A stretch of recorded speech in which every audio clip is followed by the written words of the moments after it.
قرآن مجید کے 13ویں پارے کے آخر میں کچھ سبق رہ گیا تھا۔ اللہ تبارک و تعالی اس کوشش کو اپنی بارگاہ میں قبولیت کا درجہ عطا فرمائے، اور اللہ تبارک و تعالی اس کے تصدق سے ہمارے گناہوں سے درگزر فرمائے۔ سورہ رعد ہے سورہ یوسف کے بعد۔ اس سورت کے بالکل شروع میں ہی اللہ تعالیٰ کی قدرت اور جلالت کو بیان کیا گیا۔ اس کے بغیر ستونوں کے آسمان کو بلندی پر قائم رکھنا، سورج اور چاند کو ایک نظم کے تابع کر کے چلانا، زمین کا پھیلانا، اس میں پہاڑوں کو لنگر کی طرح قائم رکھنا۔ ہمارے چینل کو لائک کریں، سبسکرائب کریں اور مزید ہمیں کمنٹ سیکشن میں بتائیں کہ آپ کس طرح کی ویڈیوز دیکھنا پسند کرتے ہیں۔ جزاک اللہ۔ دریاؤں کی روانی، نظام لیل و نہار، طرح طرح کے پھل، انگوروں اور کھجوروں کے باغات اور امور کائنات کی تدبیر وغیرہ، یہ ساری باتیں بیان کرنے کے بعد رب کریم نے فرمایا کہ جن کے پاس عقل ہے نا، ان کے پاس ان سب چیزوں میں رب کی قدرت کی نشانیاں موجود ہیں، کہ یہ بغیر کسی کے بنائے اتنا کچھ بن سور نہیں گیا۔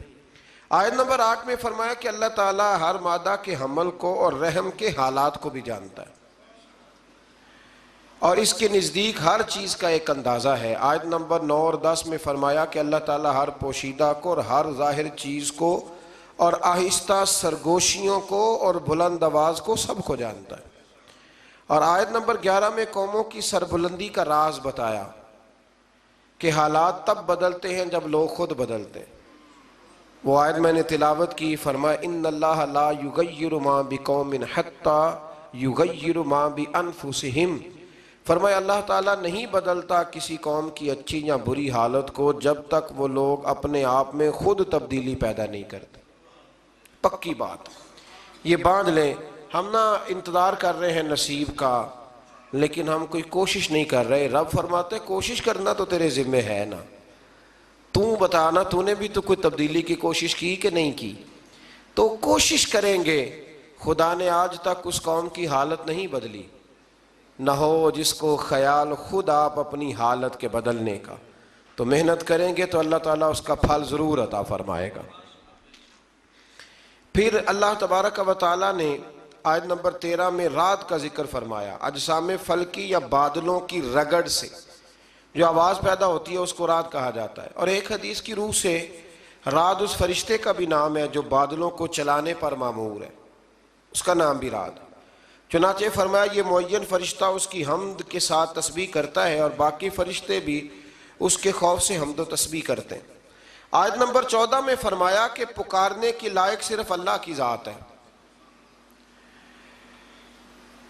جو پکار کا جواب سن کر دیتا ہے، جبکہ معبودان باطلہ کی پکار کے جواب دینے سے وہ عاجز ہے، اور کافروں کی پکار رائے گاں جائے گی۔ یہ اس پکار کی بات ہو رہی ہے جو اللہ کے مقابلے میں پکاری جائے، اور جو اللہ کا بندہ سمجھ کے پکاری جائے اس پکار کی یہ بات، ورنہ تو صحابہ روز کہتے تھے یا رسول اللہ، وہ تو روز کہتے تھے یا رسول اللہ صلی اللہ علیہ وسلم۔ تو آیت نمبر 16 میں فرمایا کہ اللہ کو چھوڑ کر تم کیوں کر ایسے باطل معبودوں کی عبادت کرتے ہو جو دوسروں کو تو کجا اپنے اور نفع نقصان کے بھی مالک نہیں۔ فرمایا کیا دیکھنے والا اور نابینا ظلمت اور نور برابر ہو سکتے ہیں؟ فرمایا کیا مشرکوں کے معبودوں نے بھی اللہ تعالیٰ کی طرح کوئی مخلوق پیدا کی ہے؟ پھر آیت نمبر 17 میں فرمایا کہ آسمان سے برسنے والی بارش کے نتیجے میں ندی نالے جاری ہوتے ہیں، پھر سیلاب سے بلبلے والے جھاگ پیدا ہوتے ہیں۔ آگے چل کر زمین میں باقی رہنے کے اصول بھی بیان کیے۔ فرمایا رہا جھاگ تو وہ بے فائدہ ہونے کی وجہ سے زائل ہو جاتا ہے، جو اوپر جھاگ ہوتا ہے نا پانی کے، اس کا جو کہ فائدہ کوئی نہیں ہوتا تو وہ کیا ہوتا ہے؟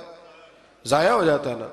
تو ارشاد فرمایا جا رہا ہے جو چیزیں لوگوں کو فائدہ پہنچاتی ہیں وہی زمین میں باقی رہتی ہیں، جو فائدہ پہنچاتی ہیں وہی باقی رہتی ہیں۔ پھر فرمایا اللہ تعالیٰ حق اور باطل کے فرق کو واضح کرنے کے لیے اس طرح کی مثالیں بیان فرماتا ہے۔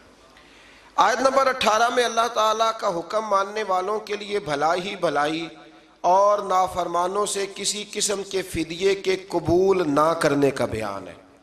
آیت نمبر 19 سے بیان فرمایا کہ وہ اہل عقل نصیحت حاصل کرتے ہیں جو اللہ کے عہد کو پورا کرتے ہیں اور پکے عہد کو نہیں توڑتے، اور قرابت کے جن رشتوں کو اللہ تعالیٰ نے جوڑنے کا حکم دیا ہے انہیں جوڑے رکھتے ہیں، اللہ کی رضا کی طلب میں صابر رہتے ہیں، نماز قائم کرتے ہیں، ظاہر اور پوشیدہ طور پر اللہ کی راہ میں مال خرچ کرتے ہیں، برائی کو بھلائی سے ٹالتے ہیں، ان کے لیے آخرت کا گھر کتنا پیارا ہے۔ وہ اللہ کہہ رہا ہے کتنا پیارا، تو بتائیے پھر وہ کتنا پیارا ہوگا۔ فرمایا ان نیکوں کے لیے آخرت کا گھر ہے، وہاں کے مکان بھی الاٹ کرانے چاہیے، یہاں نہیں روز سوسائٹیوں میں گھوم کے دیکھنا چاہیے کہ کون سی زیادہ پیاری ہے۔ آخرت کا گھر اللہ فرماتا ہے کہ کتنا پیارا ہے آخرت کا گھر۔ پھر منکرین کے لیے فرمایا کہ عہد شکنی کرتے ہیں، قطع رحمی کرتے ہیں اور زمین میں فساد برپا کرتے ہیں، ان پر لعنت ہے اور ان کا برا ٹھکانہ ہے۔ آیت نمبر 26 میں فرمایا کہ کسی کے رزق میں کمی یا زیادتی کرنا صرف اللہ کے اختیار میں۔ یہ جو روز مسئلہ بنتا ہے نا فلانے نے کچھ کرا دیا ہے تو میرا رزق بند ہو گیا، اس رٹے سے نکل آئیں، بالخصوص خواتین، او جی کچھ کریں جی فلانے نے کچھ کر دیا، او خدا کے بندو رزق تو اللہ کے دست قدرت میں، اور اللہ بیان کر رہا ہے اسے سورہ رعد کی آیت نمبر 26 میں۔ آیت نمبر 28 میں فرمایا کہ سکون قلب کی دولت اگر ملے گی تو اللہ کے ذکر سے ملے گی، اور مومن نیکوکاروں کے لیے خوشخبری ہے اور بہترین انجام ہے ان کا۔ آیت نمبر 31 سے مشرکین مکہ کے ناروا مطالبات کا ذکر ہوا ہے۔ وہ کہتے ہیں کہ کوئی ایسا قرآن ہوتا جس سے پہاڑ چل پڑتے، زمین پھٹ جاتی، مردے کلام کرنے لگتے، تو اللہ تعالیٰ نے فرمایا یہ سب چیزیں اللہ کے اختیار میں ہیں، سارا کچھ ہو سکتا ہے۔ مسلمان کافروں کی ان بیہودہ باتوں سے نا امید نہ ہوں، اگر اللہ کی مشیت اس میں ہوتی کہ سب اطاعت گزار ہو جائیں تو فرمایا وہ سب لوگوں کو ہدایت دے دیتا، لیکن اس کی حکمت اسی میں ہے کہ اپنے اختیار سے نیکی کرنے والے کو جزا ملے گی اور بدی کرنے والے کو سزا ملے گی۔ اپنے اختیار سے کرنی ہے جس نے نیکی کرنی، اللہ تعالیٰ کسی سے جبرن نیکی نہیں کرواتا، توفیق ضرور دیتا ہے، جبرن ہدایت نہیں دیتا۔ آیت نمبر 38 میں فرمایا کہ ہم نے آپ سے پہلے رسول بھیجے، ان کی بیویاں بھی تھیں، بچے بھی تھے، اور آگے چل کے یہ بھی بتایا کہ نبی محض کفار کی فرمائش پہ نہیں بلکہ اللہ کے اذن سے معجزات دکھاتے۔ آگے پھر سورہ ابراہیم شروع ہوتی ہے۔ سورہ ابراہیم کے شروع میں ایک بار پھر قرآن کریم کی حقانیت اور اللہ تعالیٰ کی قدرت اور اختیار کا ذکر ہوا ہے، لیکن کفار آخرت پر دنیا کو ترجیح دیتے ہیں، حق کی راہ میں رکاوٹ بنتے ہیں اور کجی کی تلاش میں طلبگار رہتے ہیں۔ آیت نمبر 4 میں یہ بتایا کہ اللہ تعالیٰ نے ہر قوم کے درمیان جو رسول بھی بھیجا وہ انہی کی زبان بولنے والا بھیجا، تاکہ وہ وضاحت کے ساتھ اللہ کے احکام بیان کر سکے اور لوگوں پر اللہ کی حجت قائم ہو جائے۔ جو رسول بھی آتے تھے نا وہ جس علاقے میں آتے تھے اس کی زبان بولتے تھے۔ حضرت عیسیٰ علیہ السلام آئے تو عبرانی بولی جاتی تھی، تو جناب عیسیٰ نے بھی عبرانی بولنی شروع کی۔ میرے رسول کریم علیہ السلام کسی ایک قوم کے لیے نہیں آئے، حضور آئے ہیں اللہ کی ساری مخلوق کے لیے، تو کائنات میں جتنی بھی بولیاں بولی جاتی ہیں نا ساری میرے نبی کو آتی ہیں، ساری میرے رسول کو آتی ہیں، کیونکہ روزے دے دوالے نے غلامہ دیاں ٹولیاں، اور ویکھو ایک پہ سن دے کروڑا دیاں بولیاں، تو یہ رسول کریم کا کمال ہے۔ اس سے آگے پھر آیت نمبر 6 سے ایک بار پھر حضرت موسیٰ علیہ السلام اور آپ کی قوم کا ذکر ہے کہ حضرت موسیٰ نے ان سے اللہ تعالیٰ کی نعمتوں کو یاد کرنے، اللہ کا شکر ادا کرنے اور ناشکری نہ کرنے کا کہا، اور فرمایا کہ اگر تمام روئے زمین والے مل کے بھی کفر کو اختیار کریں تو اللہ تعالیٰ کی قدرت اور جلالت میں کوئی فرق ہو سکتا نہیں، اور وہ تمام جہان سے بے نیاز ہے۔ آیت نمبر 13 سے بتایا کہ ہر دور کے کافروں نے اپنے دور کے رسولوں سے لا یعنی اور جہالت پر مبنی بحثیں کی اور اپنے آباء و اجداد کے دین پر ڈٹے رہے، اور انبیاء علیہ السلام سے معجزوں کی فرمائش کرتے رہے، اور جب لاجواب ہو جاتے تو انبیاء سے کہتے کہ تم ہمارے دین میں واپس آ جاؤ ورنہ ہم تمہیں جلا وطن کر دیں گے، اور انجام کار ہر جابر اور ہر سرکش کو اللہ نے ہلاک فرما دیا۔ آیت نمبر 18 میں بتایا کہ کافروں کے اعمال کی مثال اس راکھ کی سی ہے کہ سخت آندھی کے دن تیز ہوا کا جھونکا ہے اور سب اڑا لے جائے۔ اس کی تھوڑی سی تفصیل ضروری ہے، پھر سمجھ میں آئے گی۔ نیک عمل کا فائدہ مومن کو ہوتا ہے، کافر کو نیک عمل کا کوئی آخرت میں فائدہ نہیں ہوگا۔ اللہ فرماتے ہیں کہ جس طرح پہاڑ کے اوپر ریت پڑی ہو تو نہ تو اندر جا سکتی ہے اس کے، مثال دیکھیں کیسی شاندار ہے، پتھر پر پہاڑ پر ریت پڑی ہو، بس ذرا سی ہوا آئے گی تو وہ، یہ ان کے اعمال ہیں۔ ہمارے ہاں روز مثالیں دیتے ہیں، کتنے اچھے ہیں جی وہ، کتنے سیانے ہیں، اور بھئی اچھا وہ ہوتا ہے جس کے دل میں رسول اللہ کی محبت ہوتی ہے، جس کے لبوں پر ایمان کی بات ہوتی ہے، وہ اچھا ہوتا ہے۔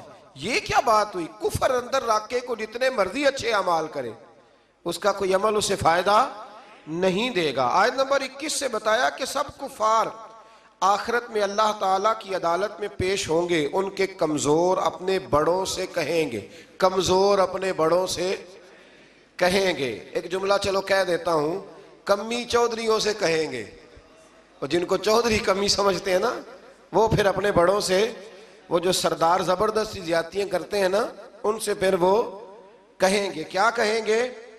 کہ دنیا میں ہم تمہاری پیروی کرتے تھے، کیا اب اللہ کے عذاب سے نجات کے لیے تم ہمارے کام آؤ گے؟ یہ تم نے پارٹیاں بنائی ہوئی تھی اور چکروں میں ڈالا ہوا تھا، تو اب ہمارے کام آؤ گے؟ اللہ اکبر۔ وہ تو کہیں گے کہ ہمیں تو خود کوئی چھڑانے والا نہیں۔ اس طرح شیطان بھی اپنے پیروکاروں سے اپنا دامن چھڑا لے گا اور کہے گا تم نے اللہ کے سچے وعدے کو رد کیا اور میرے جھوٹے وعدوں کو مان لیا۔ وہ سردار اور وہ بڑے اور وہ لیڈر وہ سارے کہیں گے کہ ہماری تو اپنی جان نہیں چھوٹ رہی، اور شیطان کہے گا رب کے وعدے سچے تھے اور میرے وعدے جھوٹے تھے، تم تو زبردستی میرے پیچھے لگ گئے، سو تم مجھے ملامت نہ کرو بلکہ اپنے آپ کو ملامت کرو۔ اور اب ہم ایک دوسرے کے کام آنے والے نہیں ہیں۔ آیت نمبر 24 تا 26 میں اللہ تعالیٰ نے پاکیزہ کلمے کی برکات اور خبیث کلمے کی نحوست کو مثال کے ذریعے بیان فرمایا۔ آیت نمبر 28 اور اس کے بعد میں اللہ تعالیٰ کی نعمتوں کی ناشکری سے بدلنے والوں اور اللہ کے ساتھ شریک بنانے والوں کے لیے جہنم کی وعید سنائی گئی۔ آیت نمبر 31 میں فرمایا کہ میرے مومن بندوں سے کہہ دو کہ قیامت سے پہلے نماز قائم کر لیں اور زکوٰۃ ادا قیامت سے۔ اس کا ایک معنی علماء نے یہ بیان کیا ہے کہ مرنے سے پہلے پہلے جتنی نمازیں قضا ہیں ساری ادا کر لو، ساری، یہ بہانے بازی چھوڑ دو۔ اور فرمایا جا رہا ہے اس میں، اللہ نے فرمایا ہے کہ محبوب ان سے فرما دو کہ جتنے سالوں کی زکوٰۃ نہیں نہ دی حساب کر کے دے لو۔ جس کو پہلے بتا دیا جائے پھر وہ عمل نہ کرے تو پھر اس کا بہانہ چلتا ہے، تجھے پہلے نہیں بتایا تھا ہم نے، یہ کہتے ہیں کہ نہیں کہتے؟ اللہ تعالی ہمیں سمجھنے کی توفیق عطا فرمائے۔ آیت نمبر 32 سے ایک بار پھر اللہ تعالیٰ کی کائنات میں پھیلی ہوئی قدرت اور جلالت کی نشانیوں کو بیان کر کے فرمایا اگر تم اللہ کی نعمتوں کا شکر شمار کرو تو تم شمار کر سکتے نہیں، بے شک انسان بڑا ہی ظالم ہے اور بڑا ہی ناشکرا ہے۔ کون کہہ رہا ہے؟ اوہو، بڑا ہی ظالم ہے اور بڑا ہی سارا کچھ لے کے بھی شکریہ ادا نہیں کرتا، روتا ہی رہتا ہے، روتا ہی ظلم کرتا ہے اپنی جان۔ آیت نمبر 35 میں حضرت ابراہیم کی اللہ تعالیٰ سے مکے کو شہر امن بنانے اور ان کو اور ان کی اولاد کو بت پرستی سے بچانے کی دعا اور بتوں کی مذمت کا ذکر ہے۔ آیت نمبر 37 میں اس واقعے کا ذکر ہے جب ابراہیم علیہ السلام اللہ کے حکم سے حضرت ہاجرہ کو اور حضرت اسماعیل علیہ السلام کو مکے کی بے آب و گیا زمین میں چھوڑ کے آئے اور رخصت ہوتے وقت اللہ سے دعا کی کہ اے ہمارے رب، میں نے اپنی بعض اولاد کو تیرے حرمت والے گھر کے نزدیک بے آب و گیا وادی میں ٹھہرا دیا ہے تاکہ وہ نماز قائم رکھیں، تو لوگوں میں سے بعض کے دلوں کو ان کی طرف مائل کر دے تاکہ وہاں آبادی ہو جائے، اور ان کو پھلوں سے روزی عطا فرما۔ یہ مکے میں جتنی برکتیں حضرت ابراہیم کی دعا کی برکت سے ہیں، جو پھل آپ کہیں نہیں دیکھیں گے وہ بیت اللہ شریف جا کے دیکھیں گے۔ کسی شہر میں 5000 بندہ اضافی آ جائے نا، 5000 پکوڑے بھی ختم ہو جاتے ہیں، ہوٹلوں سے نان نہیں ملتے، چلو یہ والی مثال رہنے دیتے ہیں، وہ والی دیتے ہیں جو آپ کو جلدی سمجھ میں آ جائے، یعنی گیس بند ہو جائے تو ہوٹل سے روٹی ہی نہیں ملتی، ہوتا ہے کہ نہیں ہوتا؟ تندوروں پہ رش پڑ جاتا ہے۔ حالانکہ وہی آبادی ہے روز والی. تو کسی شہر میں 5000 بندہ آ جائے نا تو قلت ہو جاتی ہے. تو مکہ وہ شہر ہے جس میں لاکھوں آ جاتے ہیں. 50 لاکھ بندہ حج پہ اکٹھا آتا ہے، پر آپ فرماتا ہے کھاؤ ختم نہیں ہوگا، اس لیے کہ میرے خلیل نے دعا مانگ لی ہے. 50 لاکھ بندہ، راشن بڑھ جاتا ہے. مجھے بھی اللہ نے کئی دفعہ موقع دیا ہے، ایسا کبھی نہیں ہوا کہ روٹی کم پڑ گئی ہو. 2 کھلاؤ تو 6 کھا لیتے ہیں. یہ نظام ہے. حضرت ابراہیم نے دعا کر دی، کرنے والے نے بھی کمال کی اور قبول کرنے والے نے بھی کمال ہی کر دی قبول کرنے والے نے. آیت نمبر 39 سے ابراہیم علیہ السلام نے بڑھاپے میں حضرت اسماعیل، اسحاق جیسی اولاد کے عطا کیے جانے پر اللہ کا شکر ادا کرتے ہوئے یہ دعا کی ہے کہ اے رب مجھے ہمیشہ نماز قائم کرنے والا بنا دے، اور میری بعض اولاد کو بھی. اے ہمارے رب ہماری دعاؤں کو قبول فرما. اے ہمارے رب مجھے، میرے ماں باپ کو اور سب مومنوں کو قیامت کے دن بخش دے. یہ کون سی دعا ہے؟ رب اجعلنی. یہ دعا ہے، یعنی نماز پڑھ رہے ہیں تو ساتھ کہہ رہے ہیں یا اللہ مجھے بھی قائم رکھ نماز پہ، اور میری اولاد کو بھی نماز کی توفیق دے. اور نماز میں ماں باپ کو بھی شامل کیا کہ اللہ ان کی بھی بخشش فرما. آیت نمبر 42 سے فرمایا کہ تم اللہ تعالیٰ کو غافلوں کی بدعمالیوں سے بے خبر نہ سمجھو. اللہ تعالیٰ تو انہیں اس دن تک ڈھیل دے رہا ہے جس دن دہشت سے سب کی آنکھیں کھلی کی کھلی رہ جائیں گی. لوگ سر اٹھائے بے تحاشا دوڑ رہے ہوں گے، ان کی پلک تک نہ جھپک سکے گی، اور ان کے دل ہوا ہو رہے ہوں گے، یعنی ڈرے جا رہے ہوں. اس دن ظالم یہ عرض کریں گے اے ہمارے رب ہمیں کچھ مہلت دے دے تاکہ ہم تیرے پیغام کو قبول کریں، تیرے رسولوں کی پیروی کریں. اللہ تعالیٰ فرمائے گا کیا تم نے اس سے پہلے یہ قسمیں نہیں کھائی تھیں کہ تم پر بالکل زوال نہیں آئے گا؟ تم ان لوگوں کے گھروں میں رہتے تھے جنہوں نے اپنی جانوں پہ ظلم کیا، اور تم پر یہ بھی بالکل واضح ہو چکا تھا کہ ہم نے ان کے ساتھ کیسا معاملہ کیا، اور ہم نے تمہارے لیے مثالیں بھی بیان کر دی تھیں. اور انہوں نے ایسی گہری اور خطرناک سازش کی کہ ان سے پہاڑ بھی اپنی جگہ سے ہل جائیں. اس طرح کی کافر سازشیں کرتے تھے نبیوں کے خلاف، اور اللہ کے پاس ان کی سازشیں لکھی ہوئی ہیں. تو تم اللہ کو اپنے رسولوں سے کیے ہوئے وعدوں کے خلاف کرنے والا نہ سمجھو، بے شک اللہ بڑا غالب انتقام لینے والا ہے. یہ 15واں جو روزہ آئے گا نا، یہ امام حسن کا یوم ولادت ہے. امام حسن کو زہر دیا گیا تھا، تو امام حسین کہنے لگے ان سے بھائی مجھے بتائیے آپ کو کس نے زہر دیا ہے؟ بڑا شاندار جواب دیا. یہ شاید اسی آیت کا ترجمہ کیا کہ اللہ غالب انتقام لینے والا ہے. امام حسن فرمانے لگے حسین اگر وہ بندہ نہیں جس پر مجھے شک ہے، اگر وہ نہیں تو میں تمہیں بے گناہ کا نام کیوں بتاؤں، اور اگر وہی ہے جس پر مجھے شک ہے تو حسین رب تجھ سے بہتر انتقام لینے والا ہے. میں اللہ پہ چھوڑتا ہوں. اللہ بہتر انتقام. کیسے شاندار لوگ تھے، کیسے شاندار لوگ تھے. عین قرآن کی تفسیر نظر آتے ہیں یہ لوگ. آیت نمبر 52 میں فرمایا یہ قرآن تمام لوگوں کے لیے پیغام ہدایت ہے تاکہ انہیں اس کے ساتھ ڈرایا جائے اور وہ یہ جان لیں کہ ایک اللہ ہی لائق عبادت ہے، تاکہ عقل والے نصیحت حاصل کریں. آیت نمبر 48 میں قیامت کے دن کی ہولناک ماحول کا ذکر ہے جس دن زمین اور آسمان کی ماہیت بدل جائے گی. مجرم زنجیروں میں جکڑے جائیں گے اور ان کے لباس تار کول کا ہوگا اور ان کے چہروں کو آگ ڈھانپ رہی ہوگی. پھر آگے سورت حجر شروع ہو جاتی ہے. یہ مکی سورت ہے اور پھر اس کا بیان جو ہے وہ جا کے شروع ہوتا ہے 14ویں پارے کے اندر. اللہ تبارک و تعالیٰ نے اس سورت کے آغاز میں ارشاد فرمایا آیت نمبر 9 میں کہ اللہ تعالیٰ کا قرآن مجید کی حفاظت کا ذمہ خود لیا ہے اللہ تعالیٰ. اِنَّا نَحْنُ نَزَّلْنَا الذِّكْرَ وَإِنَّا لَهُ لَحَافِظُونَ. فرمایا نازل بھی ہم نے کیا اور حفاظت بھی ہم ہی کریں گے. اور بلا شبہ یہ قرآن مجید کا اعجاز ہے. اسی سورت کی آیت نمبر 14-15 میں فرمایا کہ اگر آسمان کا کوئی دروازہ کھول دیں اور یہ منکرین خود اس سے چڑھ کر جائیں تو پھر بھی کہیں گے کہ ہم پر جادو کر دیا گیا ہے. یعنی جس نے نہیں ماننا اس نے نہیں ماننا اس نے. آپ یقین کریں پہلے بندے کہتے ہیں والا دکھاؤ، دکھا دیں تو کہتے ہیں میں پتہ کروں گا کہ صحیح ہے کہ نہیں، کتاب دیکھ کے بھی۔ تو میرا تجربہ یہ ہے کہ جس نے نہیں ماننا اس نے، ایک صاحب ایک دن آ گئے تھے، کہنے لگے کوئی حوالہ دکھائے، میں کہا تو رہ نہیں دے، کہتا جی آپ دکھائیں، میں کہا تو رہن دے، تو بڑی منت کی، تو آخر میں نے اس سے کہا پہلے بتا دکھاؤں گا تو کیا کرے گا، طے کرنا کیا ہے، اینڈ کیا ہے؟ تو پھر مان گیا، کہنے لگا اگر آپ دکھا دیں گے تو میں انشاءاللہ مان جاؤں گا۔ تو میں نے کہا پھر افسوس کر کے نہیں ماننا، ماتھے پہ شکن ڈال کے نہیں ماننا، پھر ذرا خوشی سے ماننا۔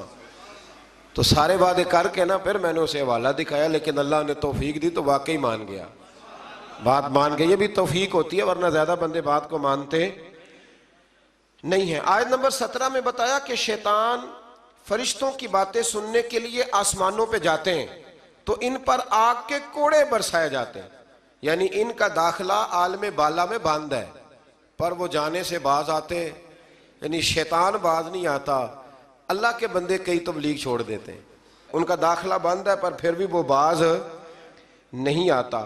آیت نمبر 19 سے زمین کے پھیلاؤ، اس میں پہاڑوں کے نصب کرنے، سبزہ اگانے اور دیگر وسائل معیشت کا ذکر ہے، اور یہ کہ تمام نعمتوں کے خزانے اللہ ہی کے پاس ہیں۔ آیت نمبر 22 میں اللہ تعالیٰ نے اپنی اس قدرت کا ذکر فرمایا کہ پانی سے لدے ہوئے بادلوں کو ہمارے حکم سے ہوائیں چلا کر لے جاتی ہیں اور پھر بارش برستی ہے، اور بلند فضاؤں میں سے کسی سہارے کے بغیر اللہ تعالیٰ ہی لاکھوں گیلن کے حساب سے پانی اسٹور کر رکھا ہے، بغیر کسی سہارے کے اللہ نے لاکھوں کے حساب سے، ٹنوں منوں کے حساب سے پانی اسٹور کر رکھا ہے۔ وہی زندہ کرتا ہے، وہی مارتا ہے، اور سب کچھ اسی کا۔ اللہ اکبر۔ آیت نمبر 24 میں فرمایا کہ اگلو اور پچھلو سب کا علم اللہ کو ہے، اور وہ قیامت کے دن سب کو جمع فرمائے گا۔ بہت سارے لوگ ایسے ہوں گے جنہوں نے پردادا نہیں دیکھا ہوگا، دادا بھی کئیوں نے نہیں دیکھا ہوتا، تو اللہ فرماتا ہے میں تمہارے اگلے پچھلے سارے جمع کر دوں گا، اکٹھے کر دوں گا، ہو جائیں گی ملاقاتیں، سارے جمع ہو جائیں گے۔ آیت نمبر 26 سے لے کر 47 میں انسانوں اور جنات کے جوہر تخلیق کا بیان ہے کہ انسان کو سڑے ہوئے گارے کی کھنکتی ہوئی خشک مٹی سے پیدا کیا، خشک مٹی سے، اور جنوں کو بغیر دھوئیں کی آگ سے پیدا کیا۔ اللہ فرماتے ہیں کہ جنوں کو بغیر دھوئیں کی آگ کے پیدا کیا۔ پھر اللہ تعالیٰ نے آدم علیہ السلام کے پیکرے تخلیق فرمانے کے بعد فرشتوں کو تعظیم کے طور پر انہیں سجدہ کرنے کا حکم دیا۔ تمام فرشتوں نے سجدہ کیا مگر ابلیس نے انکار کیا، اور وجہ انکار اپنے جوہر تخلیق کو بتایا۔ پھر اللہ تعالیٰ نے اسے اپنے قرب خاص سے نکال کر دھتکار دیا، اور قیامت تک اس پر لعنت ہوتی رہے گی۔ شیطان نے دھتکارے جانے کے بعد قیامت تک کے لیے مہلت طلب کی، جو اسے مل گئی، چنانچہ اس نے اس عزم کا اظہار کیا کہ اے اللہ میں تیرے چنے ہوئے بندوں کے علاوہ سب کو گمراہ کروں گا۔ یہ کیا بات ہوئی؟ چنے ہوئے بندوں کے علاوہ میں، بات ہماری سمجھ میں آ گئی۔ ہم نے کہا چلو پھر ہم کسی چنے ہوئے بندے کا دامن تھام لیتے ہیں، ہم پھر کسی چنے ہوئے بندے کے ہاتھ میں ہاتھ دے دیتے ہیں، وہ خود شیطان سے بچا ہوا ہے تو اللہ کے فضل سے ہمیں بھی بچنے کے طریقے بتائے گا۔ شیطان نے شروع میں کہہ دیا، شروع میں، کہ تیرے چنے ہوئے بندوں کے علاوہ سب کو گمراہ کروں گا۔ اللہ تعالیٰ نے فرمایا میرے منتخب بندوں پر تیرا داؤ نہیں چلے گا۔ ہاں کچھ ہیں جنہیں دیکھ کے شیطان رستہ ہی بدل جاتا ہے۔ حضرت جنید بغدادی فرماتے تھے میں نے تو ایک دن باندھ دیا تھا اسے درخت کے ساتھ، میں کیا ہلیا تو ماراں گا، ہلنا نہیں ورنہ ڈنڈے ماروں گا، باندھ دیا تھا۔ اللہ کے بندے جو ہیں وہ ان کے قریب اگر آتا بھی ہے تو انہیں گمراہ کر سکتا نہیں، اس نے خود کہا تھا کہ میرا ان پہ داؤ نہیں چلتا۔ اللہ اکبر۔ اس مقام پر جہنم کے 7 دروازوں کا ذکر بھی اللہ تعالیٰ نے فرمایا ہے، اور ان کے ناموں کا اظہار بھی فرمایا ہے، اور پھر اسی مقام پر یہ بھی بتایا ہے کہ اہل جنت کے دل کینوں سے پاک ہوں گے۔ اہل جنت کے دل کینوں سے، آج جو بندہ دکان کھولے وہ ذرا سامنے والے کو غور سے دیکھے، کینہ تو نہیں سامنے والی دکان کا۔ آج بھائی سگے بھائی کو دیکھے کہ کینہ تو نہیں، تو جنتی ہونے کی موٹی سی علامت ہے، اگر سینہ پاک ہے تو بندہ جنتی ہے، اور اگر اندر کوئی مسئلہ ہے تو پھر مسئلہ دور کر لے تو اللہ انشاءاللہ جنت عطا فرمائے گا۔ اور اعزاز و اکرام کے ساتھ ایک دوسرے کے مقابل مسندوں پہ بیٹھے ہوں گے یہ جو کینے سے پاک ہیں۔ آیت نمبر 49 اور 50 میں فرمایا کہ میرے بندوں کو بتا دو کہ میں غفور اور رحیم ہوں، اور یہ بھی بتا دو کہ میرا عذاب دردناک ہے۔ یعنی خوف اور امید دونوں کو اختیار کرنا چاہیے، اس سے ڈرنا بھی چاہیے اور رحمت کی امید بھی رکھنی چاہیے۔ چند آیات میں حضرت ابراہیم اور لوط علیہ السلام کا واقعہ بیان ہوا ہے، وہ پہلے بھی میں شاید کل بھی ہم اس پر بات کر رہے تھے کہ جب وہ آئے تھارے فرشتے انسانی شکل میں، اس کی تفصیل گزر گئی۔ آیت نمبر 49 سے 84 تک اصحاب الایکہ اور اصحاب الحجر کا ذکر ہے۔ ان کے پاس اللہ تعالیٰ کی نشانیاں آئیں جس سے انہوں نے اعراض کیا، ان کے اندر تعمیری صلاحیتوں کا ذکر ہے، وہ بھی اللہ نے بیان کیا کہ بڑے ماہر تھے، وہ پہاڑوں کو کھود کر اپنے لیے محفوظ مکانات بنا لیتے تھے، لیکن ان قوموں نے انبیاء کو جھٹلایا تو یہ سب کچھ ان کو اللہ کے عذاب سے نہ بچا سکا اور ان پر اللہ کا عذاب نازل ہوا۔ آیت میں قرآن مجید کی نعمت اور سورہ فاتحہ کا خاص طور پر ذکر فرمایا گیا، بہت بڑی شفا والی سورت ہے سورت فاتحہ، اور کافروں کے انجام پر رنجیدہ نہ ہونے اور مسلمانوں پر اپنی ساری محبت نچھاور کرنے کا بیان ہے۔ اس سورت کی آخری آیت میں فرمایا کہ اپنی آخری سانس تک اللہ تعالیٰ کی عبادت کرتے رہیں، بتایا کہ آخری سانس تک اللہ تعالیٰ کی عبادت، تو وہ ملانکی دے جان گے جڑے کہنے نماز ہی کوئی نہیں، دربار کے ساتھ مسجد ہی کوئی نہیں، چکر ہی کوئی نہیں۔ او خدا کے بندو، عبادت کا پہلا درجہ ہے۔ اگر میرے رسول پاک شدید علیل ہو اور دو صحابہ کے کندھوں پہ ہاتھ رکھ کے بظاہر سہارا لے کے بھی حضور نماز کے لیے پہنچ جائے تو کون سی طریقت پہ عمل کر رہا ہے؟ آخری سانس تک رب کی عبادت کرو۔ یعنی میرا دل کرتا ہے کہ اس آیت کے بعد دعا مانگیں کہ یا اللہ جان بھی اس وقت نکالنا جب سجدے میں ہو، اور یا اللہ دنیا سے اس وقت لے کے جانا جب تیرا ذکر جاری ہو، یا اس وقت لے کے جانا جب تیرے نبی کی نعت پڑھ رہے ہو یا سن رہے ہو، عبادت میں لے کے جانا، عبادت میں، کیونکہ وہ کہتا ہے نا آخری سانس تک میرا ذکر کرو، آخری سانس تک میری عبادت کرو۔ آگے پھر سورہ نحل شروع ہو جاتی ہے۔ یہ نحل نا شہد کی مکھی کو کہتے ہیں، یہ شہد کی مکھی کو کہتے ہیں۔ دیکھیں اللہ تعالیٰ نے کن کن چیزوں کے نام پر ماشاءاللہ اپنے فضل سے سورتوں کے نام بیان فرمائے۔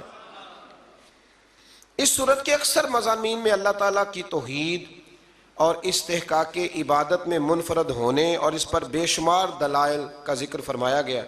اس میں شرک کی مذمت ہے اور جو منکرین عذاب آخرت ہیں ان کے لیے وعید ہے، اور نبی رحمت علیہ السلام کی نبوت اور رسالت کے اسبات کا بیان ہے۔ اس سورت کی آیت نمبر 5 میں چوپایوں کی پیدائش کا ذکر ہے، جس میں انسانوں کے لیے کئی طرح کے فوائد ہیں۔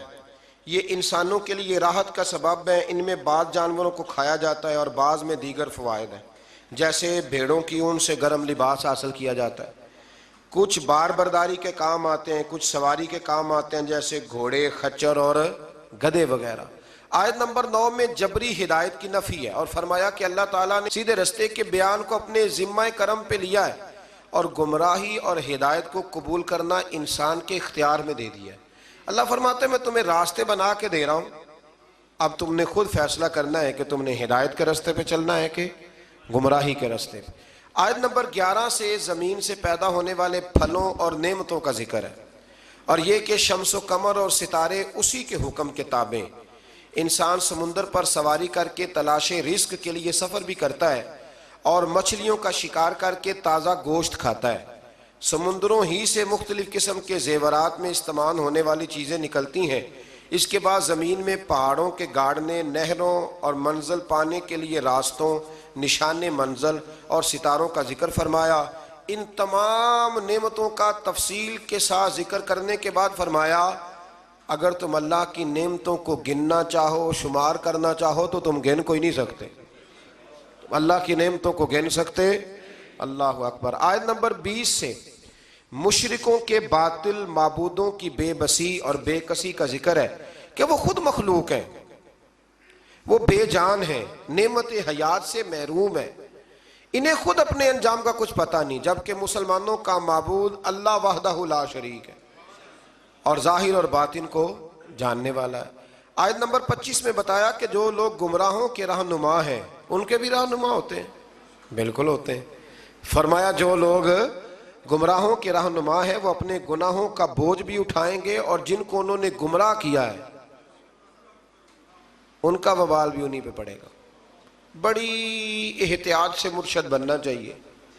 بڑا شوق ہے لوگوں، اللہ جانتا ہے، بڑا شوق ہے۔ اب تو آسان ہو گیا یہ کام کرنا، لیکن آپ کو پتہ نہیں کہ کتنے لوگوں کا بوجھ اٹھا رہے ہیں۔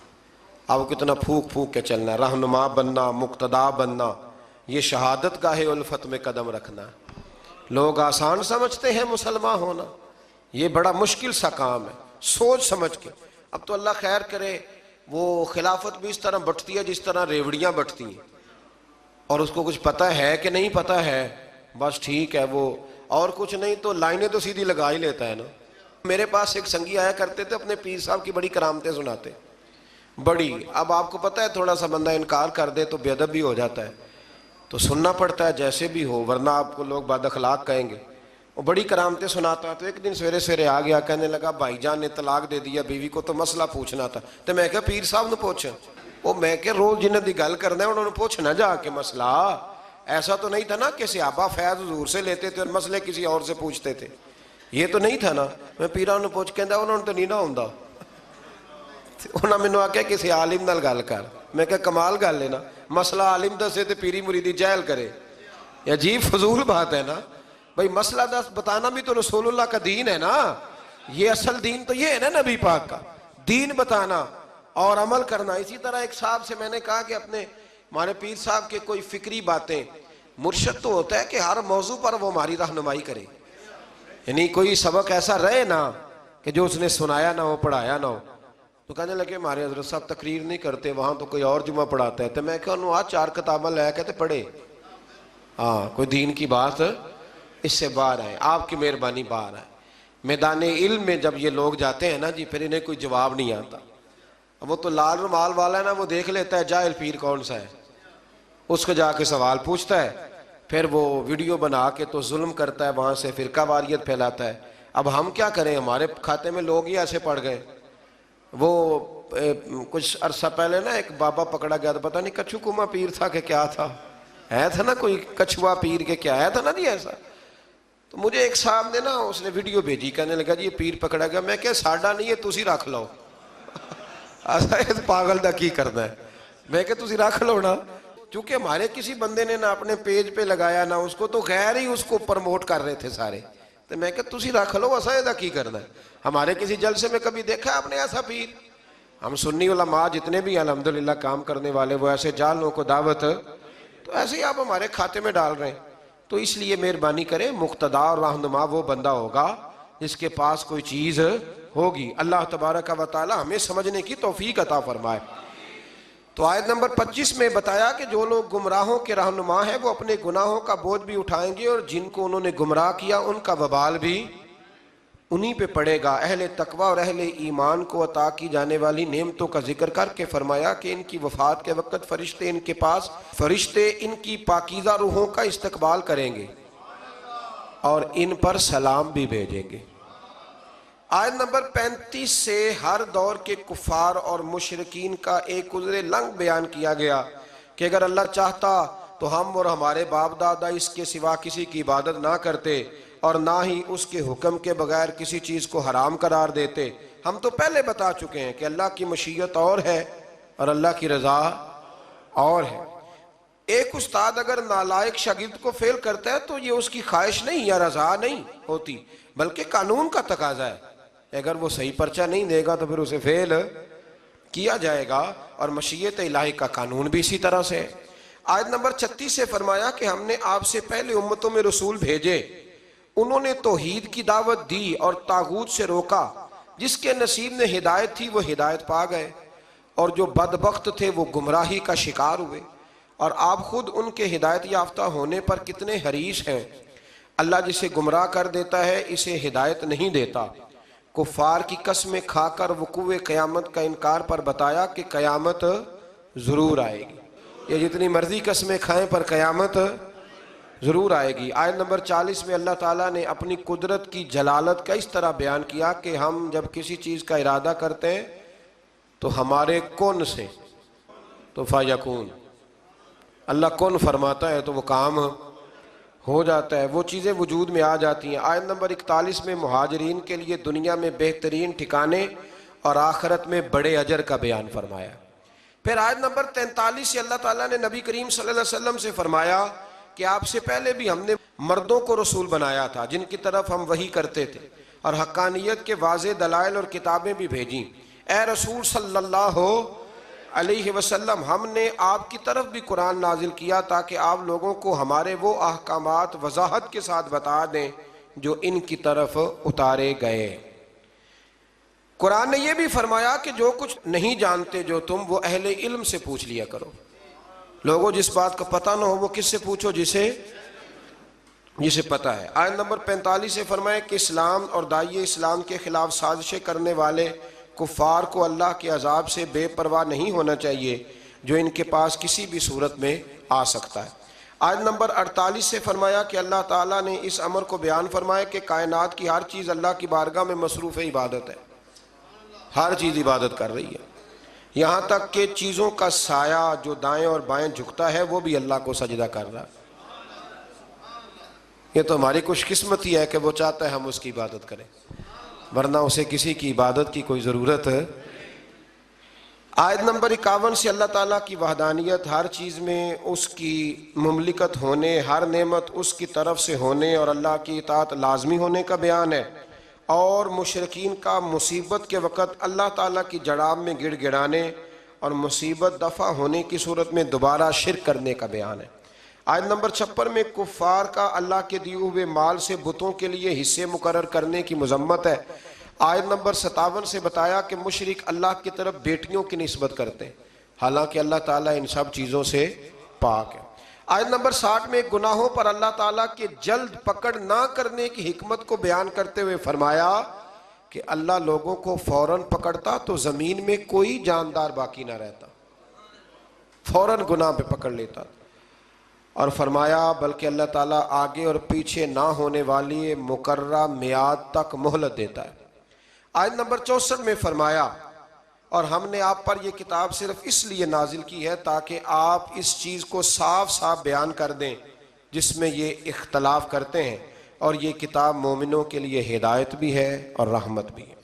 آیت نمبر 66 سے اللہ تعالیٰ کی قدرت کی نشانیاں بیان کی گئیں، اور دودھ دینے والے جانوروں کے پیٹ میں خوراک جاتی ہے، ان کے معدے کے ایک ہی کارخانے میں رنگین، بدبودار اور ناپاک گوبر پیدا ہوتا ہے، اور اسی میں خون بنتا ہے، اور ان دونوں ناپاک رنگین چیزوں کے درمیان ہی میں چاندی کی طرح چمکتا ہوا شفاف اور سفید اور پاکیزہ دودھ بھی بن جاتا ہے۔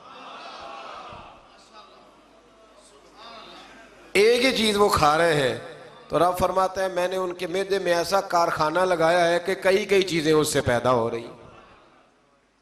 اور کھجور اور انگور کے پھلوں سے رزق اور میٹھے شربت بننے کے عمل میں عقل مندوں کے لیے نشانیاں ہیں۔ آیت نمبر 68 سے شہد کی مکھی کا ذکر ہے۔ اللہ تعالیٰ نے اس چھوٹی سی مخلوق کو پہاڑوں، درختوں اور چھپروں میں اپنا مستحکم گھر بنانے کا شعور عطا کیا ہے۔ پھر شہد کی مکھی طرح طرح کے پھلوں کا رس چوس کر آتی ہے، اور اس کے معدے کے کارخانے میں شہد بنتا ہے، اور جس میں انسانیت کے لیے شفا ہے۔ آیت نمبر 70 میں انسان کی پیدائش، وفات اور بڑھاپے کے طاری کرنے کا اللہ کی طرف سے ہونے کا بیان ہے۔ آیت نمبر 71 تا 72 میں اللہ تعالیٰ نے فرمایا اس نے اپنی حکمت سے بعض لوگوں کو بعض پر روزی میں فضیلت عطا فرمائی، بعض کو پیسے زیادہ دیے، بعض کو پیسے کم دیے۔ اللہ تعالیٰ نے انسانوں ہی میں سے انسانوں کے لیے جوڑے بنائے، پھر بیٹوں اور پوتوں یعنی اولاد کی نعمت عطا کی اور پاکیزہ رزق عطا کیا، پھر بھی لوگ اللہ تعالیٰ کی نعمتوں کی ناشکری کرتے ہیں۔ آیت نمبر 75 سے اللہ تعالیٰ مثال بیان فرماتا ہے کہ ایک مجبور اور بے اختیار غلام ہے جو کسی چیز کا مالک نہیں، اور دوسرا وہ ہے جس کے پاس رزق کی فراوانی ہے، وہ ظاہراً اور پوشیدہ طور پر اس میں سے خرچ کرتا ہے۔ اسی طرح ایک شخص گونگا ہے اور کوئی کام نہیں کر سکتا اور اپنے مالک پر بوجھ ہے، جہاں بھی اسے بھیجا جائے کوئی خیر کی خبر نہیں لاتا، اور دوسرا وہ شخص ہے جو راہ راست پر ہے، نیکی کا حکم دیتا ہے۔ کیا یہ دونوں برابر ہو سکتے ہیں؟ یعنی جب بے اختیار اور با اختیار، بے فیض اور فیض دینے والے بندے برابر نہیں ہو سکتے، تو بت اللہ کے برابر کیسے ہو سکتے ہیں؟ اگلی آیت میں فرمایا قیامت پلک جھپکنے یا اس سے بھی کم وقت میں قائم ہو جائے گی۔